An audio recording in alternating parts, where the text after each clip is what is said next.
திண்ணையில் கிடந்தவனுக்கு திடுக்குன்னு கல்யாணமா. அப்படி தான் இந்த ஆர்டர் நமக்கு வந்தது. இந்த ஆர்டரோட ஸ்டோரியை பார்ப்போமா? வெட்னஸ்டே ஈவினிங் 4:30 இருக்கும். கால் பண்ணி எனக்கு வந்துட்டு ஒரு 50 செட்டு வந்து எனக்கு ரிட்டன் கிஃப்ட்ஸ் வேணும் அப்படின்னு சொன்னாங்க. அச்சச்சோ அப்படின்னு சொல்லிட்டு அவங்களுக்கு தேவையானது ஃபோட்டோ ஷூட்டு இல்லை, அதுவும் பொங்கல் தீமில் வேணும் அப்படின்னு சொல்லி கேட்டதுனால நம்ம மாடை வந்து செலக்ட் பண்ணணும். செலக்ட் பண்ணி அவங்களுக்கு ஃபோட்டோலாம் அனுப்பிச்சிட்டு இந்த கான்வெகேஷன்லாம் பண்ணிவிட்டு இந்த மாடோட ஆர்டரை ஸ்டார்ட் பண்ணியாச்சு. நம்மளும் விழாத கால் இல்லைங்க, அந்த மாதிரி விழுந்து ஒவ்வொருத்தரோட ஹெல்ப்பை கேட்டு தான் வந்துட்டு இந்த மாடை வந்து நான் ஃபினிஷ் பண்ணினேன். அதுக்கப்புறம் பேக்கிங் போட போனேன். ஒரே நாள் தாங்க அவங்க டைம் கொடுத்தது. ஃப்ரைடே அன்னைக்கு மதியம் 1 மணிக்கு அங்கே வேணும் அப்படின்னு சொல்லிட்டாங்க. என்ன பண்ணுறதுன்னு தெரியல. ஒரே நாள் தான் டைமு. ஸோ நைட்டு 11 மணி 11:30 மணி வரைக்கும் பண்ணி முடிச்சுட்டு அடுத்த நாள் காலையில் ட்ரை பண்ணி வெயிலில் வச்சு ட்ரை பண்ணி, வேண்டாத சாமி இல்லை, போகாத கோயில் இல்லை அப்படின்ற மாதிரி சாமி எல்லாத்தையும் வேண்டி பேக்கிங்கை போட்டு பேக்கிங்கை எடுத்தேன். காலையில் எடுத்து ஃபுல்லாக பேக்கிங் போட்டு எடுத்ததுக்கப்புறம் தக நெருப்பு அப்படியே இருந்தது. அதுலேருந்தே நம்ம கரண்டியை போட்டு எடுத்தோம். எடுத்து ஒவ்வொன்றைத்தையும் ஓப்பன் பண்ணி பார்க்கும்போது பார்த்தா ஒத்து பீஸு கூட உடையில. ஆக்சுவலாக நான் அவங்க கேட்டது 50 பீஸு, நான் பண்ணி வச்சது 60 பீஸு பண்ணினேன். பட் ஒரு பீஸு கூட அதில் உடையலை, கடவுள் புண்ணியத்தில்.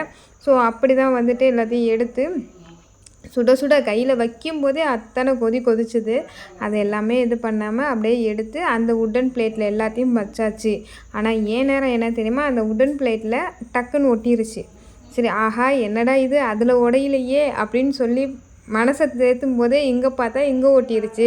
வேறு வழி இல்லை. சரி, இருக்கிறது எல்லாத்தையும் எடுத்து ஃபினிஷ் பண்ணி எல்லாத்தையும் பண்ணிவிட்டு நானும் வேலை செய்கிற அக்காவும் வந்துட்டு கடன்னு பெயிண்ட் பண்ண ஆரம்பிச்சிட்டோம். வித்தின் 10 o'clock நம்மளோட ஒர்க் எல்லாமே ஃபினிஷ்ட் ஆச்சு. ஒவ்வொன்றுத்துக்கும் வந்துட்டு பேக் சைட் பெயிண்ட் வச்சு கோல்டு கொடுத்து அதில் வந்துட்டு இண்டிகேட்டட் ஒர்க்கு எல்லாமே நம்ம ஃபினிஷ் பண்ணி முடித்தாச்சு. இதில் வந்து இந்த மாதிரி தான் நம்மளோட ஒர்க்கில் வந்துட்டு ஒரு திடீர்னு ஒரு பல்க் ஆர்டர் வரும்னு சொல்லுவாங்களே, அந்த மாதிரி தான் மகர ராசிக்காரருக்கு அடிச்சுதுடா லாட்ரி அப்படின்ற மாதிரி மகர ராசிக்காரவங்களுக்கு திடீர்னு வந்து வருமானம் வரும் அப்படின்னு சொல்லி போட்டிருந்ததுனால இது மாதிரி வருதோன்னு சொல்லி நாங்கள் கலாய்ச்சிக்கிட்டே வந்துட்டு எங்களோட ஒர்க்கை வந்து பண்ணிகிட்டு இருந்தோம். ஸோ இப்படி தான் எங்களுடைய இந்தோட பல்க் ஆர்டர் வந்து பண்ணணும். மேக்னெட் போட்டு ஃபினிஷ் பண்ணி எல்லா ஒர்க்கும் ஃபில் பண்ணிவிட்டு அவங்களுக்கு கால் பண்ணி நாங்களும் மெசேஜ் பண்ணிவிட்டு அவங்களுக்கு ஃபோட்டோவும் எடுத்து அனுப்பிட்டோம். வேறு லெவலில் இருந்துச்சு. அவங்களே ஃபீட்பேக்கு செம்மையாக கொடுத்துருந்தாங்க. ஸோ அந்த ஃபீட்பேக்கோடையே வந்துட்டு ஒர்க் எல்லாத்தையும் முடித்து ஃபினிஷ் பண்ணி அவங்க பஸ்ஸில் வைக்க சொல்லிட்டாங்க. ஸோ நாங்களும் பஸ்ஸில் வச்சு அனுப்பியாச்சுங்க. சேலம் போய் சேர்றதுக்கு கரெக்டாக 1 மணி.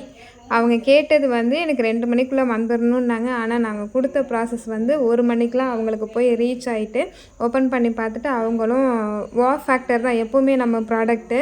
ஸோ இந்த பல்க் ஆர்டரோட ஸ்டோரியே இது தாங்க. இனிமேலுக்கு நம்மக்கிட்ட வர ஆர்டர்ஸோட ஸ்டோரி எல்லாமே நம்ம வந்து கன்வே பண்ணுவோம். மறக்காமல் நம்ம பேஜை ஃபாலோ பண்ணிக்கோங்க. கிவ்அவேல கலந்துக்கோங்க. இந்த மாதிரி யூனிக்கான ப்ரைஸை வெல்லுங்க. Bye bye.